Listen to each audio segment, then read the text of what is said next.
ईरानी supreme leader झुकने के बजाय अमेरिका के साथ जंग लड़ने को तैयार हैं, क्योंकि हम सबको पता है दोस्तों, जंग का क्या परिणाम होता है, उसका क्या असर होता है। इस बात का आभास सुप्रीम लीडर खामेनी को भी है, मगर वो हर कीमत पर अमेरिका के सामने झुकना नहीं चाहते।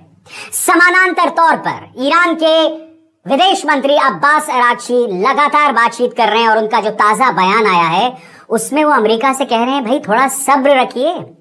बातचीत की प्रक्रिया में सब्र यानी पेशेंस रखना बेतहाशा जरूरी है।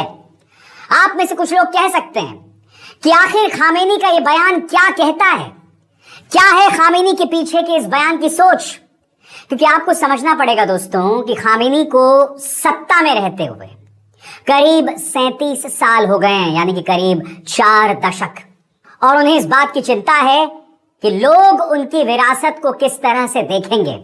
और बात वहां तक सीमित नहीं है, वो ये भी जानते हैं कि अगर ट्रंप के साथ समझौता हुआ अमेरिका की शर्तों पर, तो ईरान को कहीं ना कहीं इस्राएल के सामने झुकना पड़ेगा। आज मैं आपके सामने वो तमाम पहलू रख रहा हूं कि आखिर क्या वजह है कि ईरानी सुप्रीम लीडर अमेरिका के सामने झुकने को तैयार नहीं है।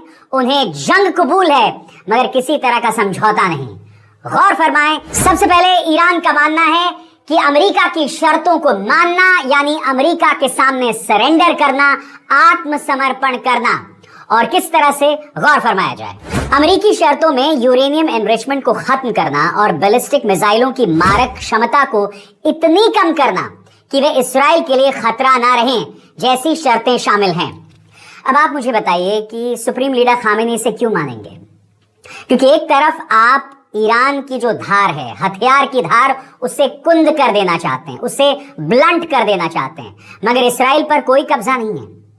इस्राएल एक परमाणु राष्ट्र है, उसके पास मिसाइल डोम है।